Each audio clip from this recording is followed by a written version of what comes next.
Assalamualaikum warahmatullahi wabarakatuh. Saya Irfan Al-Basabri dengan NIM 206190035.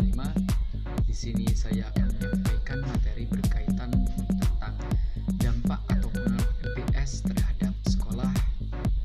Nah, teman-teman, perlu kita ketahui bahwasanya suatu sistem atau suatu produk yang telah dibuat sehingga diimplementasikan di dunia itu sangat berdampak atau dapat mempengaruhi suatu lembaga atau suatu perusahaan. Nah, di sini karena kita berkaitan tentang MBS, maka akan berpengaruh atau berdampak bagi sekolah. Yang pertama, MBS itu menciptakan rasa tanggung jawab yang tinggi bagi warga sekolah melalui manajemen sekolah yang lebih terbuka. Yang kedua, sifat keterbukaan MBS meningkatkan kepercayaan motivasi serta dukungan orang tua dan masyarakat terhadap sekolah. Nah, itu. Yang ketiga, pelaksanaan pembelajaran aktif, kreatif, efektif, dan menyenangkan. Nah, bisa disebut dengan juga PAKEP. Itu akan meningkatkan persentase kehadiran siswa di sekolah karena mereka merasa senang dan nyaman belajar. Nah, itu.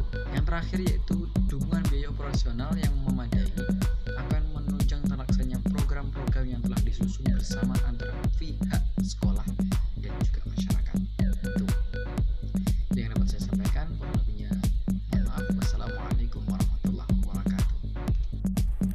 Bismillahirrahmanirrahim.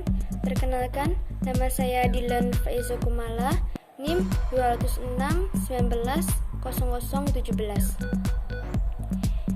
Saya akan menjelaskan materi selanjutnya, yaitu upaya sekolah dalam menerapkan MBS.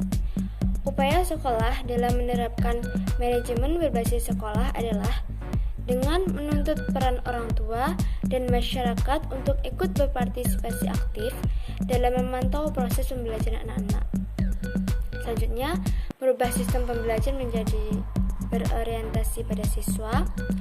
Kemudian, kegiatan administratif dan proses pembelajaran dilakukan secara transparansi. Dan yang terakhir, menuntut giat kepemimpinan dan profesionalisme dan kreativitas dalam mendayagunakan sumber daya yang ada di sekolah. Materi yang selanjutnya yaitu hambatan pelaksanaan MBS. Hambatan pelaksanaan manajemen berbasis sekolah ini ada beberapa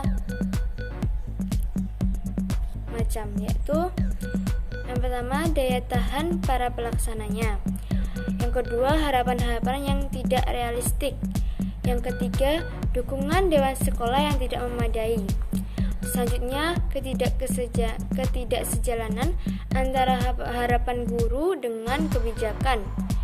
Yang terakhir, kegagalan untuk memfokuskan diri pada program-program pembelajaran dan peningkatan capaian hasil belajar siswa. Selanjutnya, poin strategi pelaksanaan MBS akan dijelaskan oleh rekan saya. Saya Nik Nur Rahmawati di sini akan meneruskan penjelasan dari teman saya pada poin keempat, yaitu strategi pelaksanaan MBS. MBS sendiri yang ada itu menjadi tuntutan mutlak sebagai salah satu alternatif dalam pemecahan masalah di sekolah. Tetapi MBS itu pun juga bukan merupakan satu-satunya model untuk mendongkrak mutu dan kualitas pendidikan tanpa memperhatikan faktor yang lainnya. Di sini ada minimal ada 5 persyaratan yang harus dipenuhi dalam strategi dalam konsep MBS, yaitu yang pertama, profesionalisme kepala sekolah dan guru. Yang kedua yaitu motivasi dan partisipasi orang tua. Yang ketiga, kemampuan dalam mengalokasikan dana. Yang keempat, kualitas pembelajaran dan hasil lulusan.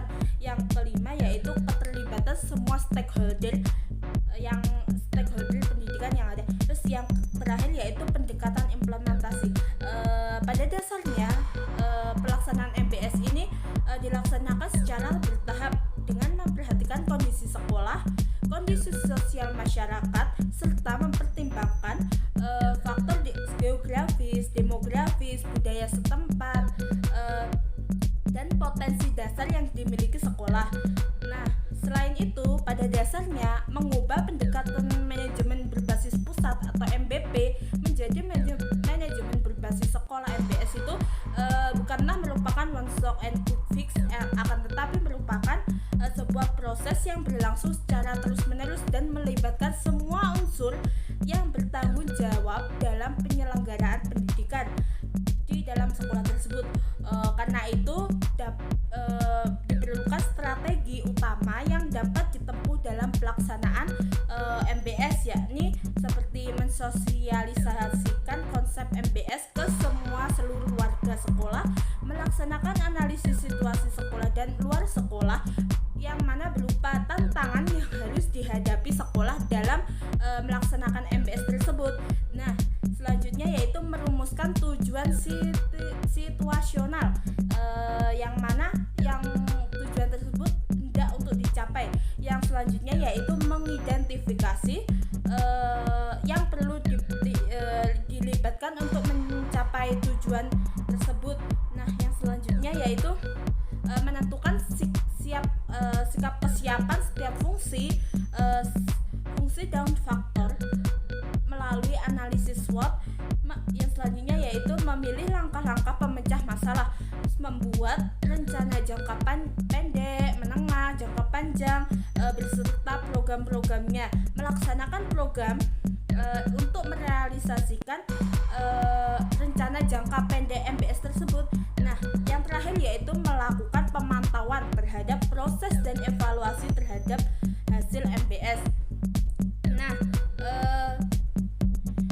itu selanjutnya keterlibatan seluruh stakeholder itu merupakan salah satu modal dasar yang berguna mendukung terrealisasinya penerapan MBS. Berarti dalam implementasi MBS itu secara luas dan mendesak amat diperlukan dukungan politik, baik sekedar politik will maupun dalam bentuk peraturan perundang-undangan yang formal, dukungan finansial, dukungan sumber daya manusia serta pemikirannya, sarana prasarana juga menjadi faktor yang penting, dan itu juga diperlukan keterlibatan dari stakeholder yang ada, karena itu stakeholder merupakan modal untuk mendukung penerapan MBS di sekolah.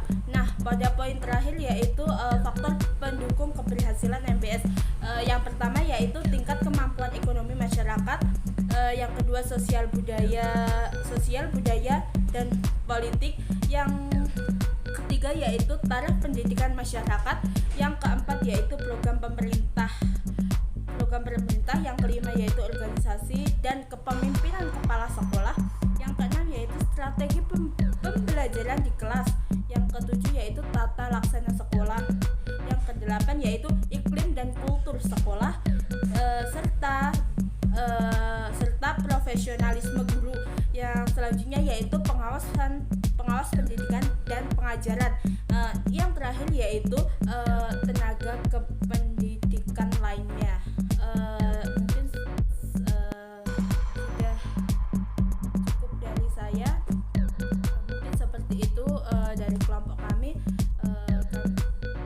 Cukup sekian penjelasan dari kelompok kami. Kami akhiri dengan bacaan hamdalah. Maaf bila ada kekurangan. Wassalamualaikum warahmatullahi wabarakatuh.